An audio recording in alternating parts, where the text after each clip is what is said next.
അപ്പോൾ നമ്മൾ ഇന്നലെ പറഞ്ഞു ചിട്ടി സബ്സ്റ്റിറ്റ്യൂഷനിൽ കൂടെയാണ് നമുക്ക് ലാഭകരമായിട്ടൊരു ഫണ്ട് ജനറേറ്റ് ചെയ്യാൻ പറ്റുന്നത്. അപ്പോൾ ചിട്ടി എന്താണെന്ന് അറിയാത്തവർക്കാണ് ഇന്നത്തെ വീഡിയോ. അത് അറിയുന്നവർ ഈ വീഡിയോ സ്കിപ്പ് ചെയ്യാം. അപ്പോൾ ചിട്ടി എന്താണെന്ന് പറഞ്ഞു കഴിഞ്ഞാൽ ഒരു എക്സാമ്പിൾ പറയുകയാണെങ്കിൽ 10 പേര് കൂടി 10 മാസത്തേക്ക് 10,000 രൂപ വെച്ചിട്ട് അടയ്ക്കുകയാണ്. അപ്പോൾ 10 മാസം കഴിയുമ്പോഴേക്കും ഓരോരുത്തരും 1 ലക്ഷം രൂപ വെച്ച് അടയ്ക്കും.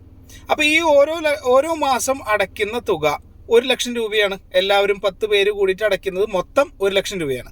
അപ്പോൾ ഇതിൽ ഓരോ മാസവും നമുക്ക് ഒരാൾക്ക് ഇതിൻ്റെ ഒരു വിഹിതം കിട്ടും. ഇതിൻ്റെ വിഹിതം എന്ന് പറഞ്ഞു കഴിഞ്ഞാൽ ഈ മൊത്തം 1 ലക്ഷം രൂപയിൽ 5% KSFEയുടെ ആണെങ്കിൽ 5% അവരുടെ കമ്മീഷനായിട്ട് പോകും. അപ്പോൾ ഓരോരുത്തരുടെ നിന്നും 1 ലക്ഷം രൂപയിൽ 5,000 രൂപ KSFEക്ക് പോകും. ബാക്കിയുള്ള 95,000 രൂപ വരെ നമുക്ക് അവിടെ നിന്ന് എടുക്കാൻ പറ്റും. അത് എടുക്കാമെന്ന് പറഞ്ഞു കഴിഞ്ഞാൽ ഇപ്പം നമുക്ക് ഈ ആദ്യത്തെ മാസം 2 പേർക്കോ 3 പേർക്കോ അത്യാവശ്യം ഉണ്ടെന്ന് വിചാരിക്കും. അപ്പോൾ ഈ 2 or 3 പേർക്കും നമുക്ക് 1 ലക്ഷം രൂപ വെച്ചിട്ട് കൊടുക്കാൻ പറ്റില്ല. അപ്പോൾ ഏതെങ്കിലും ഒരാൾക്ക് ഇത് കിട്ടുള്ളൂ. അപ്പോൾ ഒരാൾ ഫസ്റ്റ് പേഴ്സൺ പറയുകയാണ് എനിക്ക് 95,000 രൂപ വേണ്ട, എനിക്ക് 93,000 രൂപ മതി എന്ന് പറഞ്ഞു കഴിഞ്ഞാൽ വേറൊരാൾ പറയാണ് എനിക്ക് 92 മതി. അങ്ങനെ ഏറ്റവും കുറവ് താത്തി വിളിക്കുന്ന ആൾക്കാർക്കായിരിക്കും ആ ഒരു മാസത്തെ 1 ലക്ഷം രൂപയിൽ നിന്ന് അവർ വിളിക്കുന്ന തുക അവർക്ക് കിട്ടുള്ളൂ. അപ്പോൾ ഈ താത്തി വിളിക്കുന്നതിന് ഒരു ലിമിറ്റ് ഉണ്ട് KSFEയിൽ. 30%, അതായത് ടോട്ടൽ കമ്മീഷൻ പ്ലസ് വിളിക്കുന്നത് കൂട്ടിയിട്ട് 30% താത്തി വിളിക്കാൻ പറ്റുന്നത്. അപ്പോൾ 1 ലക്ഷം രൂപയിൽ ഏറ്റവും താത്തി വിളിക്കാൻ പറ്റുന്നത് 70,000 രൂപയാണ്.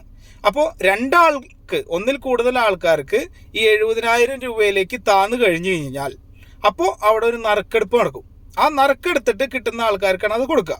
ഇനി ഈ താത്തി വിളിക്കുന്ന സമയത്ത് വരുന്ന ഒരു എമൗണ്ട് ഉണ്ടല്ലോ, അതായത് 5,000 രൂപ KSFEയുടെ കമ്മീഷനാണ്.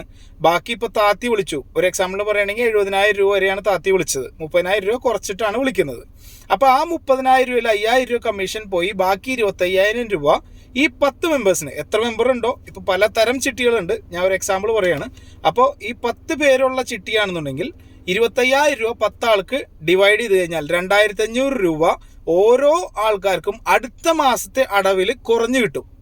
അതാണ് കിഴിവ് എന്ന് പറയുന്നത്. ഇപ്പം ഇങ്ങനെയാണ് ചിട്ടി വർക്ക് ചെയ്യുന്നത്.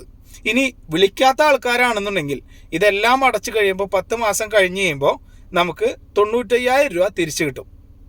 അപ്പം നിങ്ങൾ ആലോചിക്കും 1 ലക്ഷം രൂപ കൊടുത്തിട്ട് നമുക്ക് 95,000 ആണ് കിട്ടുന്നത്, അപ്പോൾ അത് നഷ്ടമല്ലേ എന്ന്. പക്ഷേ ഇതിലുള്ള കാര്യം എന്താണെന്നുണ്ടെങ്കിൽ നമ്മളൊരു ബാങ്കിൽ നിന്ന് ലോൺ എടുക്കുന്ന സമയത്ത് ഒരു പേഴ്സണൽ ലോൺ എടുക്കുകയാണെന്നുണ്ടെങ്കിൽ 12 മുതൽ 18% അല്ലെങ്കിൽ അതിൽ കൂടുതലോ പലിശ നമുക്ക് കൊടുക്കേണ്ടി വരും. പക്ഷേ ഇതിൽ നമുക്ക് പലിശയായിട്ട് പോകുന്നില്ല. ഈ ഒരു 5,000 രൂപയുടെ ഒരു 5% ആണ് നമുക്ക് കുറവ് വരുന്നത്. പക്ഷെ നമുക്ക് പെട്ടെന്നുള്ള അത്യാവശ്യങ്ങൾക്ക് നമുക്ക് ഈ സാധനം എടുക്കാൻ പറ്റും. അതിന് നമുക്കൊരു ചെറിയൊരു എമൗണ്ട് നമ്മുടെ കയ്യിൽ നിന്ന് നഷ്ടപ്പെടും. അപ്പോൾ ഇത് നമുക്ക് സ്റ്റാർട്ടിങ് തൊട്ട് ഒരു ചിട്ടി നമ്മൾ ചേരുമ്പോൾ സ്റ്റാർട്ടിങ് തൊട്ട് നമ്മളിങ്ങനെ ചേർന്ന് കഴിയുമ്പോൾ നമുക്ക് ആദ്യം വിളിക്കാൻ കുറച്ച് അധികം ആൾക്കാരുണ്ടാവും. അപ്പോൾ കിഴിവ് കൂടുതൽ പോകും, കൂടുതൽ താത്തി വിളിക്കാനായിട്ട് ആൾക്കാരുണ്ടാവും. അപ്പം നമുക്കും കോമ്പറ്റീഷൻ കൂടുതലായിരിക്കും. അപ്പോൾ അതിൽ നിന്ന് നമുക്ക് കിട്ടുന്ന വാല്യൂ കുറഞ്ഞു പോകും.